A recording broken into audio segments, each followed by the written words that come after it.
Bienvenidos a Puente Atlántico, un podcast en el que cruzamos el Atlántico para entender quién mueve los hilos del poder. Hoy tenemos un episodio muy especial, el primero en directo de verdad, y la ocasión lo merece. Hace unos días tuvieron lugar la primera vuelta de las elecciones presidenciales bolivianas, porque por primera vez vamos a una segunda vuelta, que será en octubre, en medio de una situación económica horrible, de un momento de malestar social creciente también, y con la pérdida de hegemonía del partido gobernante en los últimos 20 años. Para entender toda esta situación y tratar de hacer una lectura que vaya más allá de los resultados, tendremos hoy a tres invitados muy especiales. Arrancamos.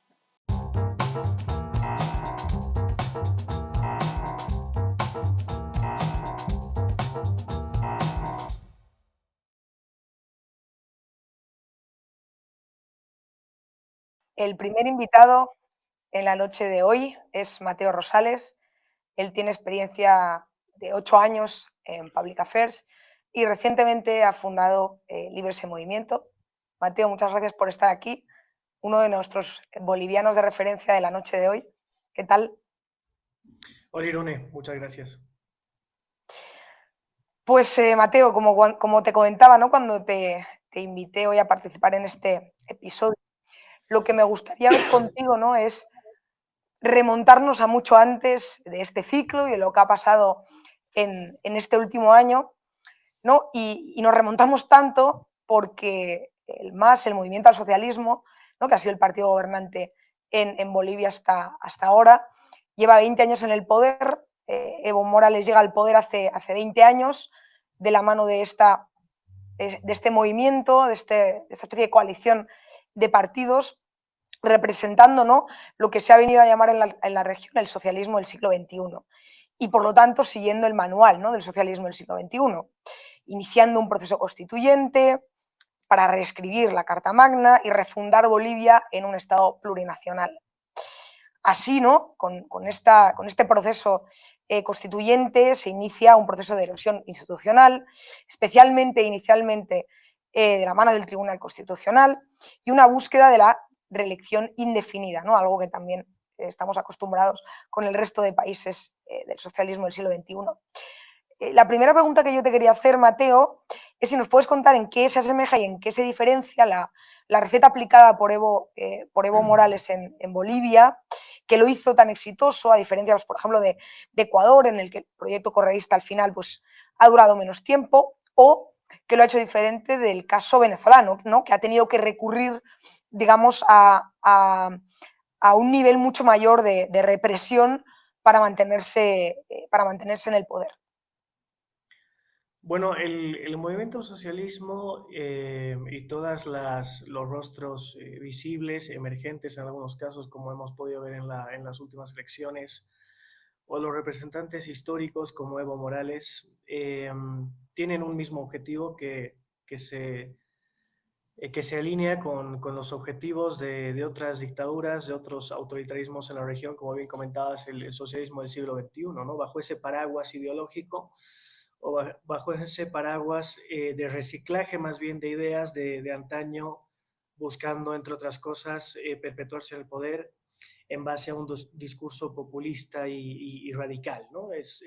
Estamos en un contexto distinto, como bien decías, en Bolivia, pero a la vez muy similar, ¿no? Porque la paradoja es hasta dónde pueden llegar estos poderes que, que están perfectamente establecidos en el tejido institucional a través de una elección democrática, por lo tanto tienen esa vitrina de legitimidad y de legalidad cuando llegan al poder, y a partir de entonces en el gobierno deciden pues activar diferentes mecanismos para desgastar el tejido de derechos, de estos valores que conocemos de la democracia y del republicanismo tradicional, como por ejemplo la separación de poderes o el pluralismo político, o el sistema de partidos, ¿no? Un sistema de partidos fuerte que de alguna manera también es un muro de contención contra los amagues autoritarios de personajes como estos, ¿no? Yo creo que Bolivia tiene bueno, iba a decir ventaja, pero no sé si es realmente eso, pero bueno, la oportunidad en estos últimos años, a partir del gobierno de Luis Arce que se inauguró el 2020, que tienen que ver con dos cuestiones fundamentales que quizás a partir de ahí podemos hacer la diferenciación con otros casos, ¿no?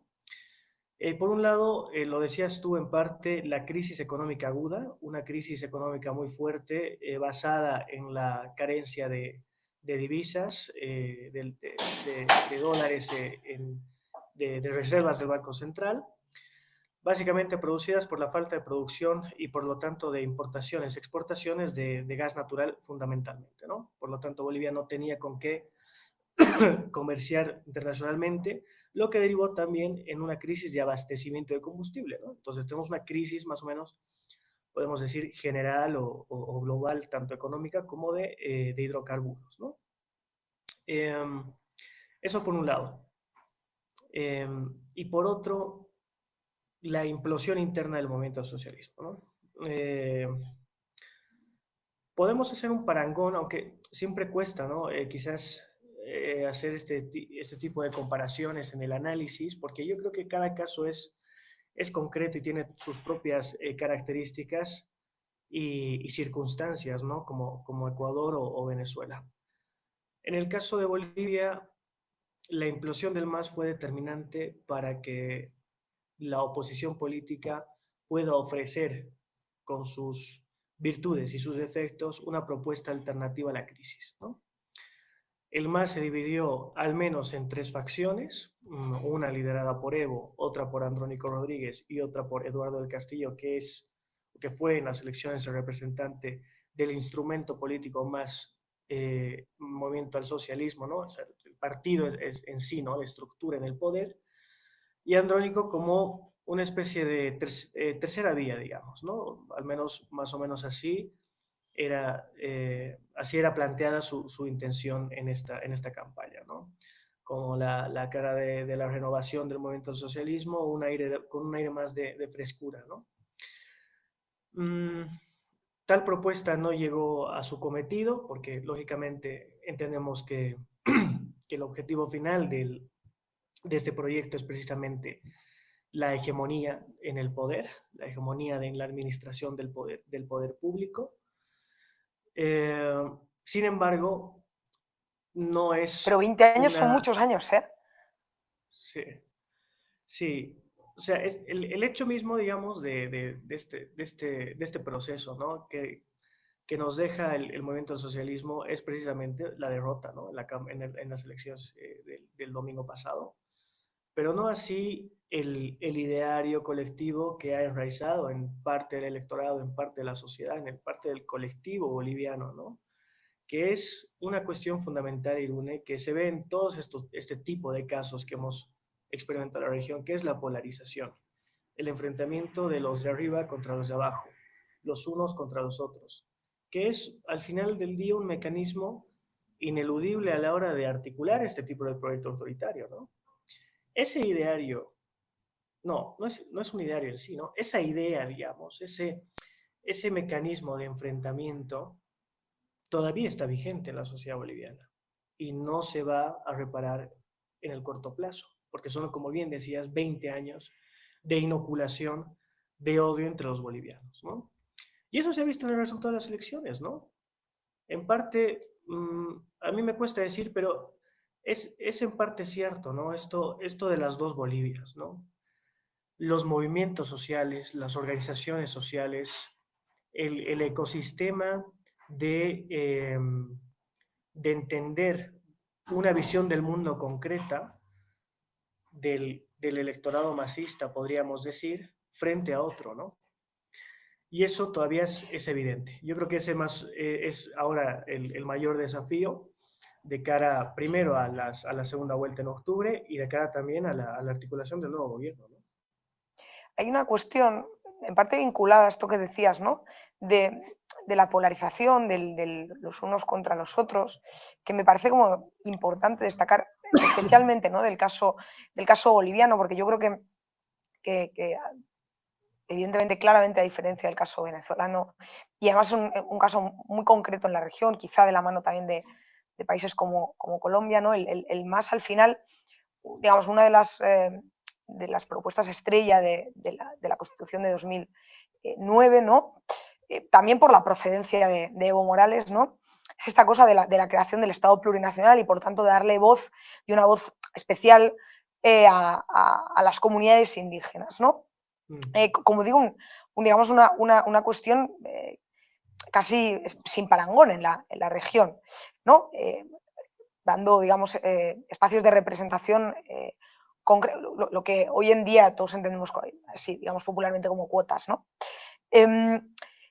Entonces ahí me gustaría preguntarte si con el paso del tiempo tú crees que realmente esta idea del Estado plurinacional, esta idea de las cuotas o de los espacios de representación política a comunidades reservadas, a comunidades indígenas, realmente ha sido un ejemplo de integración o más bien al contrario, si lo que han generado es una mayor fractura social. O sea, ¿cómo crees tú? ¿Qué huella ha dejado esto, ¿no?, en la sociedad boliviana? Bueno, es evidente que también el proceso de aterrizaje de Evo en 2006 al gobierno y los posteriores, las mayorías absolutas que ha obtenido a lo largo de su partido de los últimos 20 años, ha producido una especie de inclusión que no es en el fondo una inclusión social por sí misma entendida, ¿no? Pero sí es verdad que los espacios de representación de una parte de la población que hasta un determinado momento ha estado aislada de la toma de decisiones, se ha podido producir de alguna forma, ¿no? Es un efecto natural del hecho mismo, ¿no? Evo en el poder, Estado plurinacional, discurso en favor de los movimientos sociales, que no así de los pueblos indígenas como tal, ¿no? Porque muchos dirigentes de pueblos indígenas, de organizaciones indígenas, fueron perseguidos por no estar en la línea del gobierno en su momento a lo largo de todos estos años. Entonces, por lo tanto, es un discurso, el concretamente indigenista, contradictorio, ¿no? Pero es evidente que sí se ha promovido una incorporación social a lo largo de estos años, ¿no? Porque en un proceso natural de asimilación histórico-social que ha vivido Bolivia los últimos 20 años, estos 20 años del MAS, ha generado que, por ejemplo, nuevas generaciones que antes no estudiaban en determinadas universidades, en determinados centros de estudio privados, sobre todo a lo largo y ancho de Bolivia, tienen la oportunidad de asistir sin ningún complejo, ¿no? No obstante, esa es la cara amable de este proceso, ¿no? De inclusión, llamémosle. La otra cara de la moneda es precisamente la que comentábamos, ¿no? ¿A qué costo? A un costo de violencia también, porque el problema de la división, de este enfrentamiento entre los bolivianos no se ha solucionado para nada y en parte se ha agudizado mucho los últimos años, ¿no? Incluso con el gobierno de Luis Arce, ¿no? La persecución política es que al final la idea de hegemonía no da espacio al diálogo. El movimiento al socialismo como instrumento, como partido político, en realidad no actúa como un partido político tradicional como podemos conocer en otras partes del mundo como España, por ejemplo, ¿no? Donde sí es verdad que pueden existir ese juego de cuoteo o ese juego de amiguismo que es natural también y es propio en parte de la democracia, ¿no? O sea, en muy pocos casos podemos evidenciar que realmente existen, por ejemplo, partidos políticos verdaderamente democráticos, con una democracia interna, ¿no? Que sea realmente el resultado de un debate constante, en muy pocos casos. Pero ¿Tú crees que el en el caso movimiento... del MAS ha sido, digamos, es algo especialmente notorio, ¿no? Esa falta de democracia interna? Totalmente, pero es que es más, cuando hacemos el análisis del partido en sí, eh, hay hay un elemento que no podemos dejar de lado, ¿no? Que es cómo actúa el proceso interno del MAS a la hora de no solamente reservar los espacios de poder, sino de cómo esas prácticas se ven reflejadas a la hora de administrar la cosa pública desde el gobierno. Y es que el modelo del movimiento al socialismo no solamente en los procesos internos, sino también en este ejercicio de cooperación con otras organizaciones alrededor como eje, es un proceso en sí autoritario, ¿no? Son grupos sindicalistas, son grupos corporativistas, cooperativistas, grupos radicales como los cocaleros del Chapar en Cochabamba, que es la zona donde se produce la hoja de coca que está dirigida al narcotráfico, que son organizaciones que funcionan de forma jerárquica, autoritaria, verticalista totalmente. Entonces, si de esos mismos grupos extraemos precisamente gente, programas, procesos para la toma de decisiones, el resultado va a ser un partido que no reconoce los mecanismos democráticos. Por eso es que la sorpresa fue cuando Luis Arce gana las elecciones de 2020, porque era el rostro amable del gobierno de Evo. La economía bollante, eh, Bolivia había crecido casi hasta un 7% entre 2012, 2013, si no me equivoco, fue la cúspide de crecimiento, más o menos, que coincidió con alguna de las materias primas. Luego sabemos que fue más una casualidad que realmente un programa económico serio, ¿no? Entonces, Luis Arce representaba la cara moderada del gobierno de Evo, uno de los ministros que más tiempo estuvo a su lado, etcétera. Ministro de Llega al Economía, ¿verdad? gobierno y es quien detiene a Yanine Áñez. Llega al gobierno y que es quien tortura y encarcela a Luis Fernando Camacho, gobernador de Santa Cruz. Es quien persigue Porque, a los cocaleros disidentes del proyecto autoritario del MAS en el 2021, si no me equivoco. Bueno, habría que confirmar el año concreto. Entonces, las porque Mateo, prácticas perdona que te autoritarias, interrumpa, sí, que era la última cuestión justo que te quería hacer antes de que te marchases. ¿No? O sea, digamos, desde que Evo tiene que huir del país, ¿no? Porque se denuncia una irregularidad en las elecciones, tenemos el gobierno de Áñez, y luego hay elecciones en las que Luis Arce es el candidato del MAS y en las que al final Luis Arce, digamos, es el candidato puesto por Evo, ¿no? ¿No? Partiendo de eso, digamos, cómo llegamos hasta un momento en el que Luis Arce no se presenta, hay una ruptura total, llevamos años de enfrentamientos, muchos de ellos, digamos, producidos precisamente por este enfrentamiento entre las dos alas del partido, ¿no? Y tú incluso hablabas, surge una tercera ala. O sea, ¿cuál es el punto de quiebre, ¿no? Porque tú ahora me estabas contando, digamos, que de alguna forma Arce vino como a endurecer, ¿no?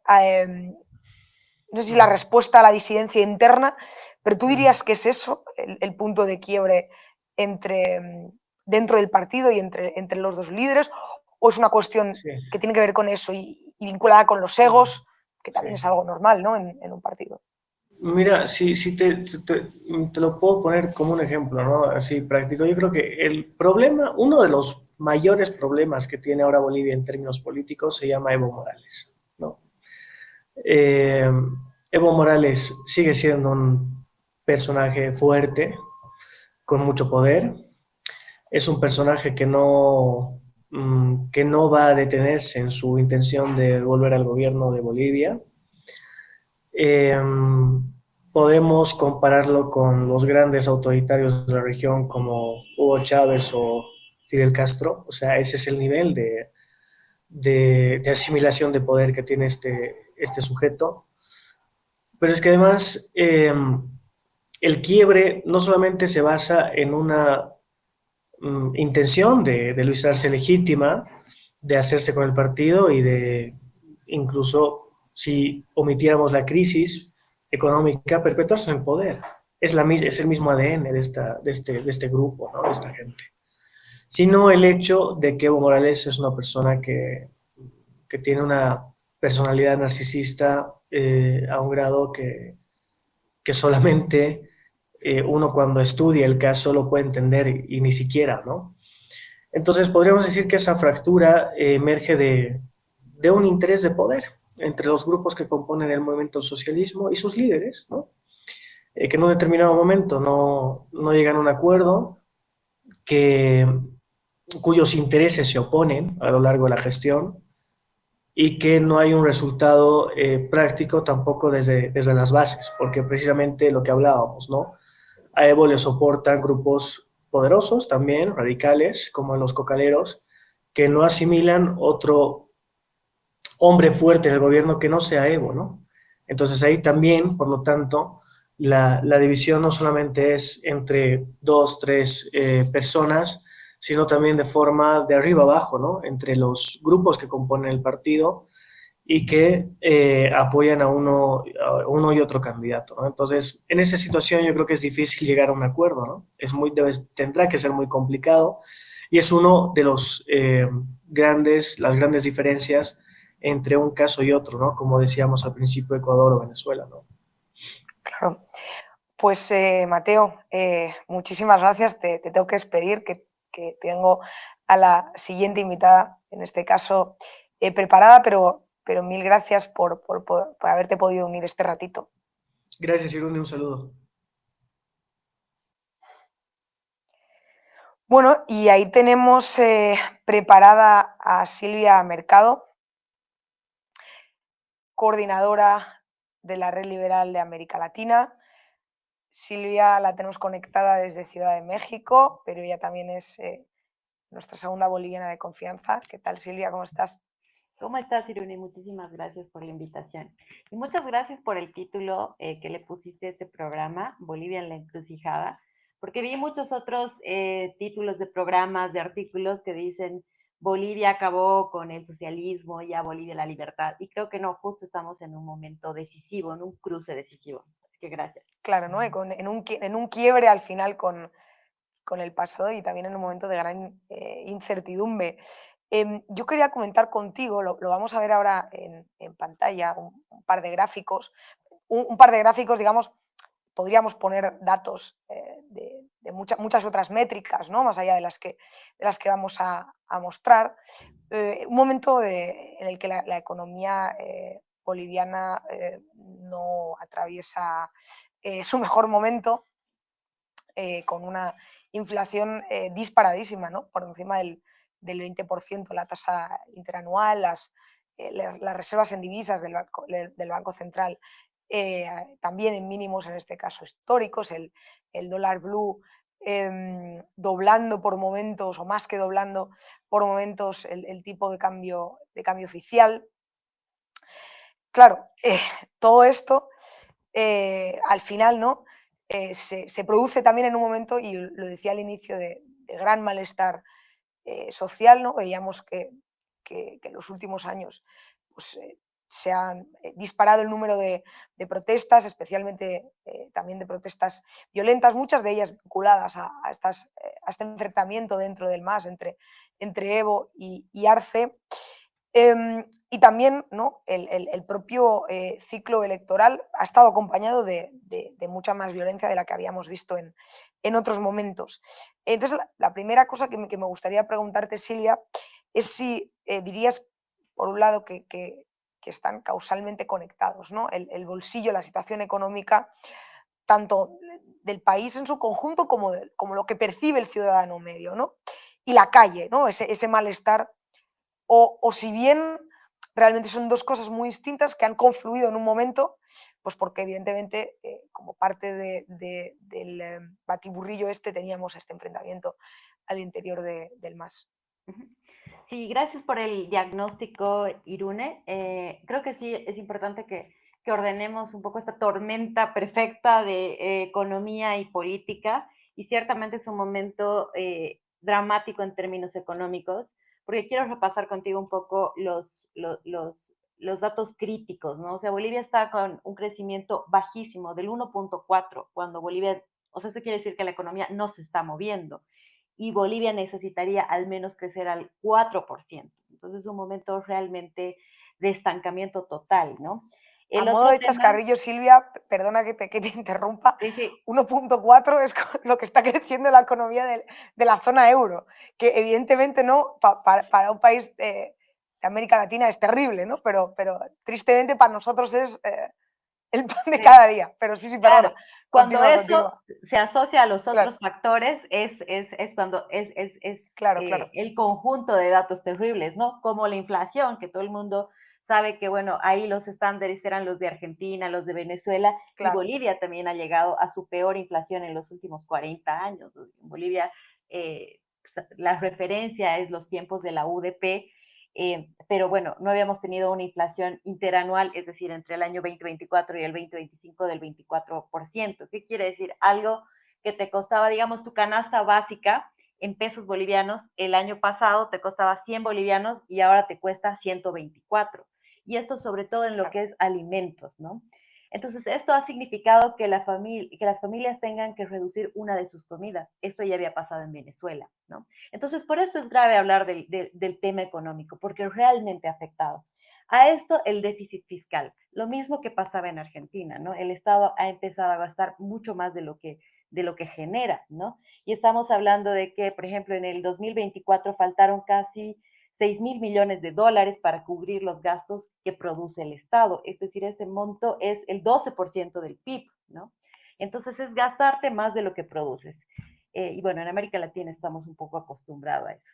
El tema de las reservas internacionales. Bolivia se quedó sin dólares desde el 2023, que es un drama, ¿no? Yo voy periódicamente a Bolivia, 1 o 2 veces al año, y he visto que la gente no tiene ya para pagar tarjetas de crédito, no tiene para pagar cosas básicas como cuenta de Netflix, ¿no? Entonces la gente se ha resignado. Ahorita voy a llegar al tema de las protestas y cómo ha sabido lidiar con esto, pero ya van a ser 2 años que la gente no ha podido eh, comprar dólares y moverse en el mundo con la moneda común, ¿no?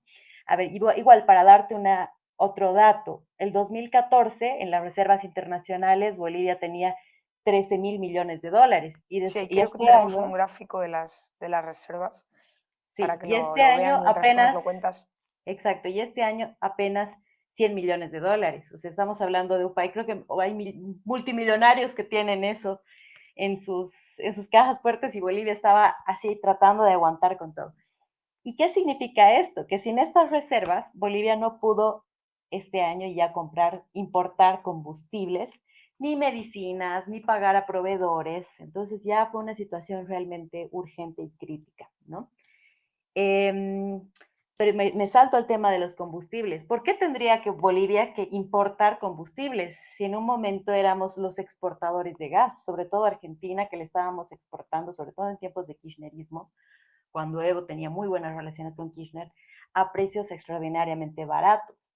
Pero bueno, el gobierno de Evo Morales, como un poco estaba explicando Mateo en el anterior sector, no invirtió en producción, en cavar pozos y todo eso, y realmente se acabó el gas que estaba en los pozos iniciales, y hoy por hoy Bolivia no tiene gas, no se ha explorado otros pozos, y bueno, se ve en la necesidad de importar, pero no tiene los dólares para importar. Entonces estamos en la peor de las situaciones, ¿no? Y a todo esto se quiere mantener un dólar fijo de 6.96, pero obviamente ya eso es imposible con la especulación. Al no haber dólares, el dólar paralelo, el dólar que encuentras en la calle, ha llegado a estar en 18 pesos bolivianos por un dólar, ¿no? Ahora con las elecciones, como que ha habido así digamos, cierta calma, está en 13, pero no va a volver al 6.96, que es el oficial que el gobierno actual quiere mantener. Todo esto, que te digo que es dramático, que no hay que perderlo de vista a la hora de analizar lo político, evidentemente es la muestra del fracaso del modelo social productivo del movimiento al socialismo, ¿no? Y ciertamente, como ya lo platicabas con Mateo, hubo un voto castigo, ciertamente, pero yo diría que hasta ahí, ¿no? No es que la gente ya, no es que Bolivia ha comprendido el fracaso del socialismo y estamos dando un salto ideológico. Eso es lo que a mí me preocupa un poco de cómo se está interpretando a mi país. Creo que realmente tenemos que ser más realistas y entender que es una coyuntura. La gente ha votado porque está disconforme, ¿no? Las mayorías en Bolivia han votado porque están disconformes, están desesperadas, o sea, le han subido el precio del pan, ¿no? El precio del pollo, ha habido escasez, o sea, lo han sentido en el bolsillo, entonces se ha debido a eso, es muy coyuntural, es muy del momento, ¿no? Y además, el MAS ha perdido porque está dividido, ¿no? De todas maneras, igual, si hacemos una sumatoria de los, que ya vamos a llegar a ese punto, de los votos que han conseguido por partes, no son pocos, ¿no? Considerando que además Evo llamó al voto nulo y que alcanzó un porcentaje importante. Entonces sí, creo que hay que ser realistas. Ha influido el tema económico, ha influido el tema de la división del MAS, o sea, lo que también comentaba Mateo, la pelea fuerte, que al principio incluso la sociedad civil no creía, le parecía más un teatro entre Evo y Arce, terminó realmente demostrando que hay un partido ahí que se está fragmentando y hay que ver si se logra reactivar. Ahora, respecto a las protestas, esto también para mí es súper importante que transmitírtelo y ojalá lo sepa el mundo. La gente en Bolivia no ha salido a manifestarse por el tema económico, más bien se ha mostrado muy paciente, casi resignada, porque hemos preferido esperar a las elecciones. No ha salido, por ejemplo, con las cacerolas, con el tema como hubiéramos podido, ¿no? Pero hemos preferido esperarnos a las elecciones y a un cambio político. ¿Por qué lo remarco? Porque si ha habido un momento de violencia, que eso fue en junio, fue promovido por Evo Morales. Evo Morales en Yayagua, en un sector muy particular, en su frustración por no ser candidato, promovió momentos de violencia exagerados, donde murieron 4 policías, donde él quería capitalizar la angustia de la gente y la crisis económica para llamar a la gente a las calles y que con el tema de la crisis económica demos la pantalla al mundo, ¿no? Y que eventualmente podamos volcar al gobierno de Arce, ¿no? Y su intención máxima hubiera sido que no haya elecciones, ¿no? Pero la gente realmente, yo soy muy orgullosa como boliviana, supo bancarse, como dicen los argentinos, aguantar la situación crítica y saber llegar a las elecciones, ¿no? Y justo fueron unas elecciones tremendamente tranquilas respecto a otras, ¿no? Hubo un control electoral, una disciplina de todo el proceso, la gente muy entusiasmada, muy esperanzada con que este cambio político nos ayude a dar el salto económico, o sea, que nos ayude a sortear esta situación, ¿no? Entonces ahora es todavía un agobio tener que esperar la segunda vuelta, pero lo vamos a hacer, vamos a esperar, y ahora probablemente al siguiente gobierno le toque, a ver, sufrir un poco los cacerolazos, y porque al siguiente gobierno sí se le va a exigir las respuestas económicas, ¿no? Pero eso en cuanto a tu pregunta. Y como mencionabas, ¿no? Que había mucho que comentar de los resultados, que también vamos a ver en pantalla, que al final ¿no? Uno de los candidatos que a priori ninguna encuesta de intención de voto daba entre los dos candidatos más votados, de hecho lo había revisado, le daban una media de un 6% de intención de voto, más o menos, ¿no? Había una encuesta que le daba un poquito más, encuestas que daban un poquito menos. Ese candidato, ¿no? De repente, creo que no es esa, creo que es la gráfica de intención de voto. Esa la vamos a ver más tarde. Un candidato al que le daban, ¿no? Tampoco acabó siendo el candidato más votado con un 31% del voto, ¿no? Es Rodrigo Paz. Mientras, ¿no? Que a uno de los dos candidatos que sí daban como uno de los que probablemente iba a pasar a la segunda vuelta, ahí lo vemos, Samuel Doria, finalmente no. ¿Qué ha pasado? ¿No? ¿Quién es Rodrigo Paz?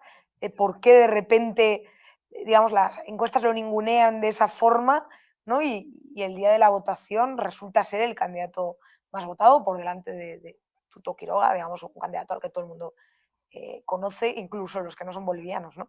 Sí. Sí, fue una sorpresa, definitivamente todos creo que seguimos en el shock de no haber podido interpretar eso. Y bueno, como en otras elecciones en la región y bueno, también en Estados Unidos, las encuestas no han sido la mejor herramienta para medir la pulsión del electorado, ¿no? Empecemos por Doria Medina, tal vez. Creo que estábamos muy distraídos con la situación que se había generado entre Tuto y Doria Medina, ¿no? Doria Medina además empezó la campaña muy temprano, ¿no? Mucho antes que Tuto incluso, y con muchos más recursos. Entonces creo que eso le dio una ventaja, por eso también estaba liderando todas las encuestas, porque sí era la opción, ¿no? Era el que estaba hablando de la crisis, con muletillas muy fáciles, como que iba a sacarnos de la crisis en 100 días, ¿no? Entonces, claro, era el único que tenía un mensaje, porque en un momento era el único, después apareció Tuto y tal. Entonces, evidentemente, eso como que marcó el primer escenario, después apareció Tuto y en principio, claro, como que las encuestas se quedaron ahí, ¿no? En esa primera oferta. Eh, pero después, justamente creo que ahí el votante de Doria Medina estaba ahí porque esa era una primera oferta, pero no era un votante fiel. Después, cuando ya se fue diversificando, aunque las encuestas no lo estuvieran midiendo, pues bueno, ya no se vio como la opción más importante, ¿no? Entonces, si habláramos, digamos, del votante de Doria Medina, creo que fue un votante más por cálculo, porque por convicción, ¿no? Además, otra cosa interesante que marcó las semanas previas a la votación fue el apoyo que le dio un empresario boliviano que está en Estados Unidos, que parecía que eso iba a ser definitivo, ¿no? Se llama Marcelo Claure, y todos decían, pues ya, si recibe el apoyo de este empresario, ¿no? Y creo que todo lo contrario, incluso eso parece que pues le bajó las encuestas respecto a Tuto. Pero bueno, todo esto, mientras estábamos todos distraídos leyendo las encuestas, a ver cómo le va a Samuel y a Tuto, y pensando nosotros que todos iban, de acuerdo a los medios de comunicación, que la segunda ronda iba a ser entre ellos, Paz iba creciendo, ¿no? Porque evidentemente se ganó el voto recorriendo el país, eso es indudable. Más adelante podemos hablar de su calidad de propuesta económica y tal. Pero lo que hizo es canalizar el voto de los que no se sentían representados por esa confrontación entre Tuto y Samuel, ¿no? También logró canalizar el voto de la gente que estaba buscando un cambio, pero no se siente identificada con, digamos, la derecha, ¿no? Y sí, de alguna manera también logró capitalizar el voto del MAS, ¿no? O sea, de la gente que tradicionalmente votaría por el MAS.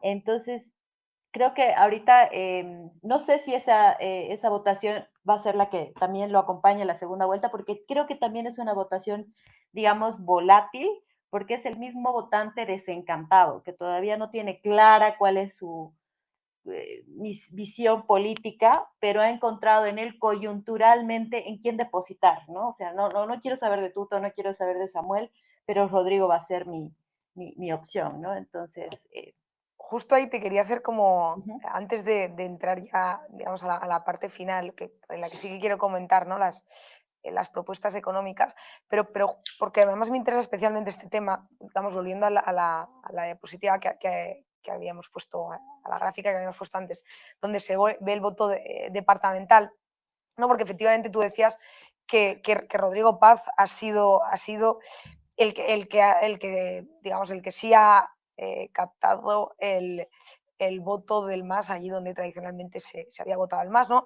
Básicamente donde tradicionalmente se había votado el MAS, ¿no? Y especialmente también en los departamentos con mayor población indígena, pues básicamente el voto se ha ido a Rodrigo Paz o al voto nulo, ¿no? Que por primera vez en Bolivia ha sido enorme. Y creo que en parte está muy relacionado con todo eso que nos explicabas al principio de ojo, ¿no? Que aquí estamos hablando de quiebre, de impugnación del modelo, del MAS, y no está tan claro, ¿no? Y quizá probablemente el resultado en estos estados y el hecho de que Rodrigo Paz sea el candidato más votado, de alguna forma nos está mostrando esto que tú dices, ¿no? Entonces ahí te quería preguntar, ¿qué ha pasado con esas comunidades? Es decir, al final no hay que perder de vista, ¿no?, que Bolivia es uno de los países de América Latina con mayor proporción de población indígena. Entonces, ¿qué patrones identificas entre esos votantes? Porque a diferencia, por ejemplo, de países como Chile, en los que no ha estado tan claro, ¿no?, que ahí había un patrón de voto tan diferente o que había realmente unos líderes que eran capaces de capitalizar ese voto, en Bolivia realmente sí, ¿no? Y incluso ahora que ha habido, digamos, esa impugnación, por lo menos al candidato oficial, que no era el candidato evista, pero ahí vemos una diferencia. Entonces, ¿qué percibes? ¿Cuál es el...? ¿Crees que es además un grupo que está, digamos, especialmente insatisfecho con la situación? No sé si es solo con la situación económica, no sé si lo que les ha hecho decantarse más ha sido la pugna dentro del MAS. Mira, es interesante tu pregunta porque permite despejar esta etiqueta que de alguna manera el masismo, Evo Morales ha tratado de instalar, ¿no? El voto por identidad, el voto indígena, cuando Bolivia es un país exquisitamente diverso. Ciertamente tenemos una amplia población rural donde tú encuentras campesinos, pueblos originarios, pueblos indígenas muy diversos entre sí. Encuentras mineros, encuentras cocaleros, y no todos ellos pueden ser como emblocados en un voto indígena, en un solo patrón, ¿no? Como quería hacer Evo para ser él la referencia de ese voto, ¿no? Entonces, si bien creo que sí puede haber cierta inclinación por un voto por identidad, creo que ya no es el caso, y por eso ayuda mucho el mapa que tú estás mostrando. En todo caso, es más fácil a veces entender Bolivia por regiones, y sí, cuantitativamente ver que a veces el oriente vota muy diferente al occidente, ¿no? Y en el occidente hay tanto zonas urbanas como zonas rurales, ¿no? Y esa diversidad está tanto en oriente como en occidente, ¿no? Entonces, en el occidente, en La Paz, Cochabamba, Santa Cruz, creo que lo que coincide para votar por representantes del masismo, o ahora, por ejemplo, como Rodrigo Paz, es que hay una tendencia a apreciar más el gobierno más centralizado, ¿no? Porque siempre en La Paz ha estado la sede de gobierno, y creo que tendemos más a entender el país de manera más, centralista, ¿no? Y hay como una dificultad de ver que el poder se puede ir al oriente. Mientras el oriente, que implicaría Santa Cruz, sobre todo la ciudad más productiva, más próspera, tiene una mirada más amplia, más abierta, más empresarial y mucho más dinámica hacia las ideas de libre mercado, ¿no? Porque Santa Cruz se ha podido desarrollar a pesar del Estado en Bolivia, ¿no? O sea, el Estado y sobre todo el gobierno del MAS, o sea, tradicionalmente el Estado y en particular el gobierno del MAS le ha puesto todas las trabas al progreso de Santa Cruz, y Santa Cruz, a pesar de eso, ha podido generar su prosperidad y su desarrollo. Entonces son auténticos liberales, por eso las ideas del liberalismo y las ideas pro libre mercado son mucho más naturales en la parte del oriente, concretamente en Santa Cruz, ¿no? Entonces, cuando vemos un mapa electoral es más fácil entender los territorios por estas particularidades, más allá que por el voto identitario, ¿no? Yo creo que ahora lo de el efecto sorpresa de Rodrigo Paz ha tenido que ver un poco con eso, ¿no? Porque Rodrigo está, ahora que hablemos un poco de la oferta eh, de su plan de gobierno, él está más o menos haciendo una emulación de lo que tendría a ser Evo, ¿no? Ser un poco más centralista, más moderado, mientras la oferta de Tuto, incluso también la de Samuel, era un poco más liberal, un poco más abierta al mercado. Sí, justo para terminar, te quería sacar ese tema porque empezábamos, ¿no?, tu intervención hablando de los problemas económicos de Bolivia. Por lo tanto, el próximo gobierno tiene una cantidad muy importante de retos al frente, ¿no? Tiene que poner orden, ¿no?, en yacimientos petrolíferos fiscales bolivianos, tiene que tratar de que se produzcan las condiciones para que se normalice el tipo de cambio, tiene que revisar, ¿no?, los subsidios a los hidrocarburos que se están llevando una parte del presupuesto público brutal. ¿Crees tú, ¿no?, por un lado, que se puede comunicar y que se puede hacer entender a los bolivianos sin que acaben saliendo con las cacerolas, ¿no?, por un lado? y si crees que dentro de todo, de esas medidas que están dentro de lo posible o de lo aceptable por los bolivianos, hay una en concreto, ¿no? Que es el posible acuerdo con el FMI, que yo creo que sobre todo Tuto Quiroga ha sido la persona que más lo ha abanderado, si entra, ¿no? en esas posibilidades. Sí, ahorita creo que es justo la tarea que nos tenemos que dar todos los bolivianos que vamos a votar para la segunda vuelta, ponernos a estudiar cuáles son las ofertas programáticas de los dos candidatos, ¿no? Saber cuál es el plan de gobierno más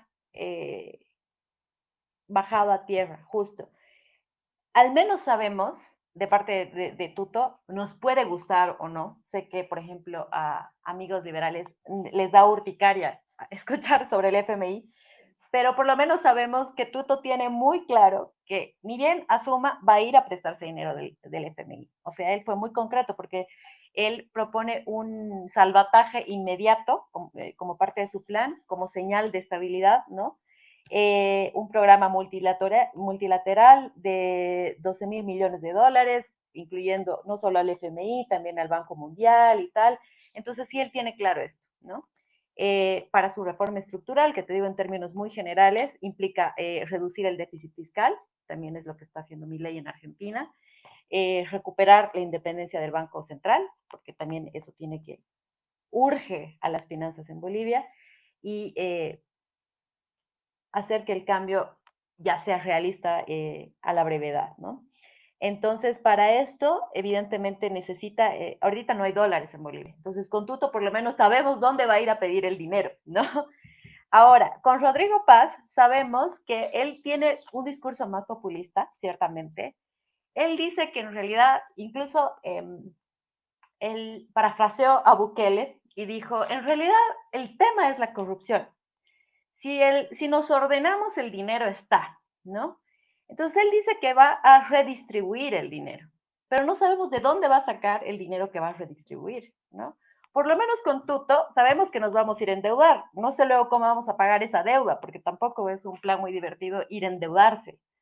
Pero con un Rodrigo, 95% de ratio de deuda sobre el PIB, está complicado, sí. fatal, fatal, porque luego no sabemos qué condiciones nos van a poner para Claro. pagar. Pero con Rodrigo, por más que los pone en términos súper bonitos, dice, no, el dinero está aquí, es cuestión de que no nos robemos entre nosotros. No sabemos cómo, o sea, de dónde va a redistribuir ese dinero. A mí me da terror cuando un político dice, es cuestión de redistribuir, ¿no? Entonces, yo creo que tenemos que realmente, no solo depende de ellos cómo expresan sus planes, sino cómo la sociedad civil ahora se echa un clavado en estas propuestas para ver al menos cuál es la más realista con la que más vamos a poder sobrellevar lo que viene, porque eso sí va a estar bien complicado. Yo personalmente creo que necesitamos un ajuste al estilo Argentina, ¿no? O sea, no gradualismo, no parches, no medidas políticas que se van negociando, porque no va a funcionar. O sea, la situación del combustible, por lo menos, es tremendamente crítica. Bolivia ya está amenazada de que se le van a suspender los vuelos internacionales, porque al no haber dólares, no se puede pagar a las aerolíneas. Entonces, es realmente dramático. Entonces, si nos vamos por lo soft, por el gradualismo, no le vamos a dejar gobernar al siguiente gobierno porque ahí sí vamos a estar en las calles, ¿no? Bueno, pues Silvia, muchísimas gracias por este rato que hemos pasado, también por haberte sumado. Ha sido un auténtico placer. Estaremos en contacto, Muchas porque al final gracias, Irune. la segunda vuelta está aquí, a la vuelta de la esquina, en un par de meses. Y ahora ya tenemos a nuestro siguiente y último invitado preparado, Martín Aguirre, director del periódico uruguayo El País y coordinador de la newsletter Mirada Sur, con la que yo colaboro y estoy muy contenta de ello.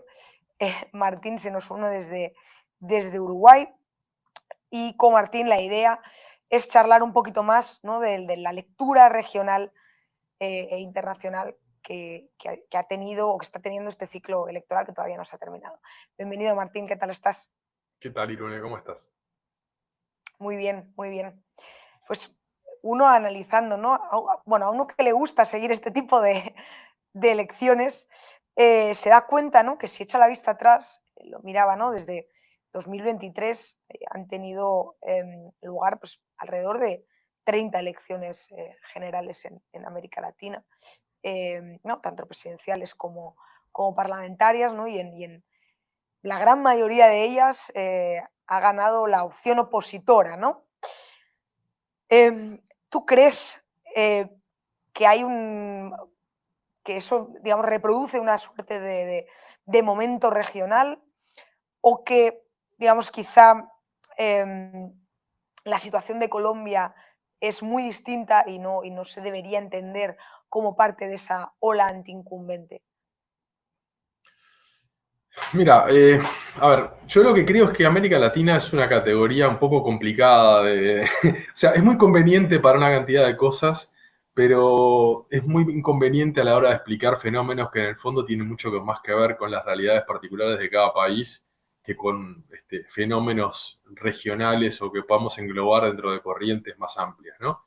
Eh, Cuando uno empieza a investigar un poco la política de cada país, te das cuenta que tienen peculiaridades muy especiales.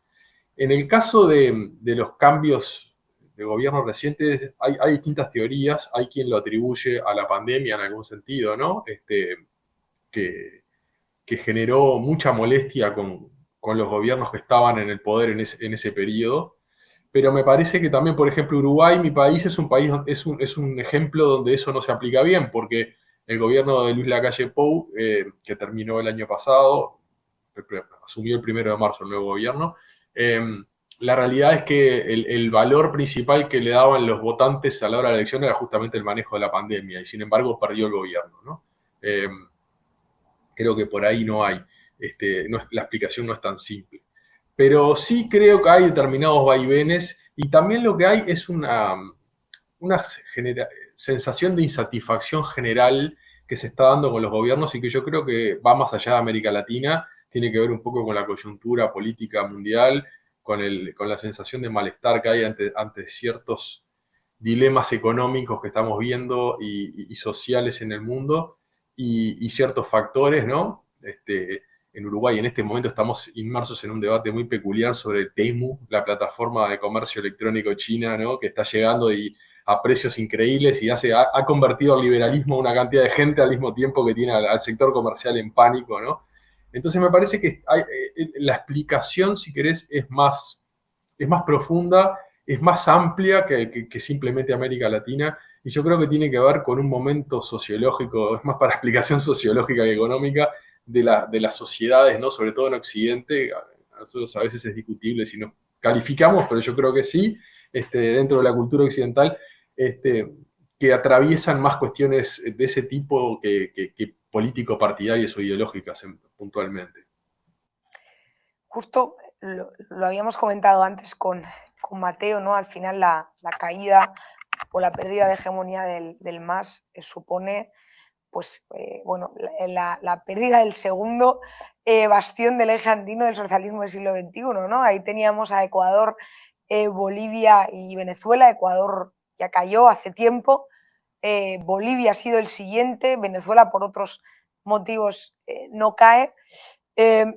Entonces, de alguna forma, la pregunta es qué red regional de apoyos, ¿no? le queda a Caracas. Sí hemos visto últimamente, digamos, que Gustavo Petro ha sido el que se ha lanzado, ¿no? a darle ese balón a Nicolás Maduro, pero en su momento Gabriel Boric, incluso Lula le dieron la espalda. Sheinbaum se mantuvo, ¿no? México se mantuvo siempre en esa posición, ¿no? Como más siendo tipo Suiza, ¿no? En este sentido. ¿Cómo ves tú eso? Igual, o sea, yo creo que quizá probablemente, lo estamos viendo, no lo necesita, ¿no? Al igual que digamos, al final la red que le queda a Venezuela, y bueno, eso nos lo contrastúes, son Cuba y Nicaragua, ¿no? Pero bueno, sí que quizá más en un plano más como filosófico de modelo, al final, ¿no? Los otros dos países que le siguieron fueron Bolivia y Ecuador y ya no están gobernados por personas que tienen esas mismas ideas o que van a seguir ese mismo manual. Sí, yo creo que ahí falta un caso que es muy especial también, que es el de Perú, ¿no? Porque en realidad la presidenta Boluarte está terminando el periodo de Pedro Castillo, ¿no? Que si vamos a un caso andino de una izquierda media, no sé si definirla como jurásica o más así, creo que Pedro Castillo podría haber entrado en ese carril, pero Perú con su política tan peculiar de meter presos a todos los presidentes, está en ese interín.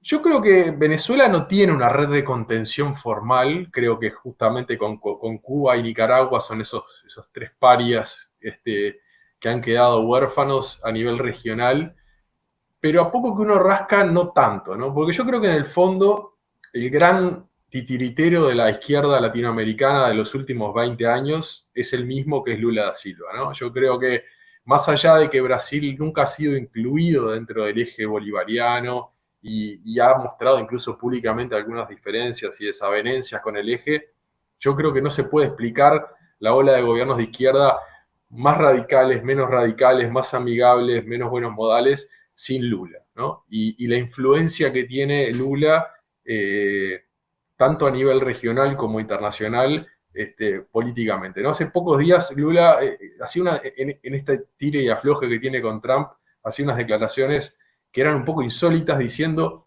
que si a Cuba no le hubieran hecho el embargo, sería como Noruega, o una cosa así, ¿no? Y vos decís, pero ¿no se suponía que Lula era un tipo que se había ayornado, que era una izquierda moderna?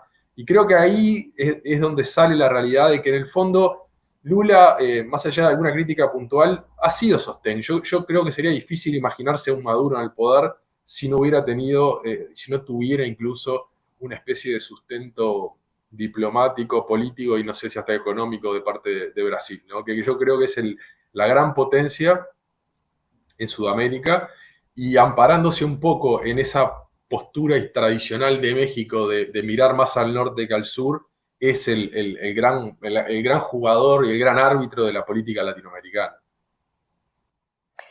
Y la última cuestión que te quería preguntar es, gane quien gane, ¿no? Hablábamos, bueno, tenemos aquí a la sorpresa de Rodrigo Paz y que a Tuto ya le conocemos y por lo tanto quizá es mucho más fácil especular ante una posible victoria de Tuto que de Rodrigo Paz. ¿Tú esperas que con el nuevo gobierno haya un acercamiento práctico a Estados Unidos y a la Unión Europea? ¿Qué crees que va a pasar con China? Especialmente pues, en lo que tiene que ver con el litio, con la infraestructura. ¿Crees que va a haber continuidad de lo hecho hasta el momento por el gobierno? ¿O que probablemente, digamos, haya un prooccidentalismo, por así decirlo, un realineamiento, ¿no? Como mucho más acusado al estilo Milei en Argentina, ¿no? Un realineamiento, digamos, de lo que a alianzas internacionales se refiere. Yo creo que como Milei en Argentina es difícil imaginarse algo parecido, ¿no? Además, Milei viene de una situación muy especial que estaba atravesando Argentina. Me parece que no es un ejemplo replicable, un modelo replicable en otros países de la región, ¿no? Por más que a mucha gente le gustaría y aparecen candidatos, ¿no? Yo creo que si bien en estos días he tratado de educarme un poco en cuanto al personaje de Paz, la verdad que no soy tan... Es difícil porque no era alguien que tuviéramos en nuestro radar los que seguimos la política regional, claro, ¿no? Entonces, lo que pueda suceder con él si llega a la presidencia, para mí todavía es bastante enigmático. En el caso de Quiroga es más predecible, es una figura más no sé si el eje derecha-izquierda en América Latina es tan replicable. Tan evidente, ¿no? Ya. Yo soy un poco crítico de esa mirada, creo que es muy eurocéntrica, pero sí es una persona que ha estado vinculado, ¿no? A gobiernos como Macri, como Piñera, como Duque en Colombia, ¿no? Y es más predecible lo que pueda suceder. Yo lo que creo que es probable que estemos ante el inicio de una ola o una corriente de cambios de gobierno más proclives a la derecha o a un eje más liberal, más pro Estados Unidos en los próximos años. Tenemos en los próximos meses y años elecciones clave en Chile, en Colombia y finalmente en Brasil, que para mí es el gran, lo que todos deberíamos prestarle atención, que pueden marcar muy fuertemente la política regional a futuro, ¿no? Pero después, al final del día, hay una cuestión que es, América Latina es bastante irrelevante en el mundo, ¿no? Vamos a ser sinceros. Y creo que hay un combate de ejes o una contraposición de ejes donde China y Estados Unidos, con Rusia ahí jugando todavía algún papel, están redefiniendo los roles en el mundo, y América Latina no tiene una voz propia, no tiene una voz muy fuerte. Yo creo que hay un puente que no termina de consolidarse, que me da mucha pena, que es el puente de América Latina y Europa, que son dos continentes que estamos atravesando por una situación algo similar. Por ejemplo, tenemos el Tratado de Libre Comercio entre el Mercosur y la Unión Europea, que está en debate desde hace 20 años. Es increíble, porque son dos regiones absolutamente compatibles en sus producciones culturalmente, y que estamos en esta tercera vía medio huérfanos, que creo que sería muy interesante una alianza concreta. Pero me parece que al final del día China y Estados Unidos van a definir, ¿no? Y nosotros tenemos que ver, porque por un lado, cultural, política y ideológicamente, muchos en América Latina nos sentimos cerca de los valores tradicionales de Estados Unidos, aunque ahora en Estados Unidos están un poco cuestionados. Pero China es nuestro principal socio comercial, es el país que puede absorber lo que nosotros producimos, y tampoco nos podemos pelear con ellos. Entonces estamos como en un debate ahí que se juega mucho en nuestro futuro, y donde en el fondo nuestra opinión está valiendo un poco, ¿no? Entonces, es una tensión dialéctica bastante angustiante vista desde aquí. Claro, pero vale poco quizá en términos, entre comillas, o de influencia, ¿no? De tanto de poder duro como de poder blando, pero el poder, por ejemplo, comercial es brutal. O sea, es decir, es una comunidad enorme de millones y millones de personas que producen y que quieren consumir, con las que además, en el caso, por ejemplo, de Europa, tenemos unos lazos que son incuestionables, y que efectivamente probablemente el gran problema es incompetencia, inoperancia de nuestro lado, de este lado del Atlántico, no de aquel. Y entonces, ya que has sacado tú el tema, quizá como última pregunta es, oye, ¿cómo ves, digamos, precisamente, ¿no? Como el tablero también comercial se está reajustando? ¿Tú de alguna forma eso crees que va a hacer o que va a generar quizá un mayor acercamiento entre países latinoamericanos y la Unión Europea a través de Mercosur, o no, a través de tratados de libre comercio? No sé muy bien cuál debe ser la fórmula, porque si Mercosur no sale, pues habrá que buscar otra forma. Sí, a ver, una cosa es lo que yo veo y otra cosa es lo que me gustaría. Yo creo que sería un buen negocio para ambos, ¿no? Pero por algún motivo los intereses particulares de determinados sectores lo hacen muy difícil. Yo creo que en buena medida el problema de América Latina, de vuelta, dentro de lo cuestionable que es esta categoría, es que no utilizamos el periodo, y creo que Bolivia es un ejemplo dolorosísimo y obvio de eso, ¿no? No utilizamos el periodo de auge de las materias primas y en el cual lo que producíamos nosotros valía mucho, para financiar con eso o lograr con eso unas mejoras sociales que fueran sostenibles pasado ese momento, ¿no? Entonces ahora que la marea ha bajado un poco, estamos en una situación muy incómoda donde dependemos mucho de una China cuyo futuro, según quien lo diga, no parece tan brillante, ¿no? Enfrentados con Estados Unidos, con una cantidad de dilemas internos, y nosotros como muy esclavos de ese mercado externo para poder sostener ese escaso nivel de mejora social que logramos en los últimos 15 años de repente, ¿no? Ya vemos el caso de Bolivia, el caso de Argentina, el caso de Chile también, ¿no? Que parecía ser un poco el modelo que teníamos que replicar en otros países y que hoy en día está muy cuestionado. Yo creo que lo que hay una cosa que es clara, incluso yo lo hablaba ayer con una persona en un alto cargo en el gobierno de izquierda que tiene Uruguay ahora, que es que lo que es indudable ya es que el modelo socialista de expropiarle partes crecientes de la renta a los sectores exportadores y con eso pretender que podés subsidiar un nivel de mejora en la vida social de la gente no es sostenible, ¿no? Porque apenas los precios de las materias primas bajan un poco, se te cae todo como un castillo de cartas. Entonces, creo que todavía tenemos pendiente en América Latina o en nuestros países el darnos cuenta cuál es el modelo sostenible que podemos tener. Porque si vos mirás la historia de América Latina en los últimos 100 años, es una historia de crecimientos, de crisis y auges en función del precio de las materias primas. Y los procesos de industrialización han sido siempre muy, muy, muy artificiosos en sus bases, ¿no? Entonces, no sé, yo creo que mi mirada más positiva tendría que ser en que buscar aliados, dejar de lado, asumir la derrota de ciertas visiones medias populistas, socialismo siglo XXI, siglo XX, siglo XXII, no sé cómo hay que ponerle, y tratar de saber que la prosperidad viene de remangarse las camisas y trabajar más duro. Y yo creo que en eso con Europa tenemos una cantidad de cosas en las que somos compatibles y que podríamos trabajar juntos, otras en las que no. Europa tiene un nivel de bienestar social donde a veces se discuten cosas que se trasladan a América Latina como debates nuestros que están lejísimos de nuestras prioridades. Yo creo que nuestras élites en ese sentido tienen un debe muy grande, pero estamos en el medio de la tormenta, ¿no? Es muy difícil saber dónde está la salida. Lo que tenemos claro es dónde no está la salida y creo que el ejemplo boliviano nos muestra un ejemplo, un caso de fracaso que deberíamos sacar lecciones todos los demás. Muy bien, Martín, muchísimas gracias. Hemos llegado al final ya de este programa, que creo que ha sido una buena forma de terminar, ¿no? Del contexto a lo que ha ocurrido en el ciclo y a qué traducción o interpretación internacional puede tener eso. Ese era el objetivo. Muchísimas gracias a ti, muchísimas gracias a Silvia y a Mateo por este generoso rato que habéis pasado con nosotros, también a los que nos estén viendo. Y antes de despedirlo, que nunca me acuerdo de hacer este tipo de cosas, yo animo a todo el mundo a que nos lean en Mirada Sur. Ahí te mandamos a veces un poquito más ampliado cosas que contamos aquí. Además, Martín manda unas newsletters increíbles para entender lo que está pasando en la región en 10 claves. Rómulo López también manda unos análisis, en este caso, digamos, mucho más in-depth, que también son muy interesantes.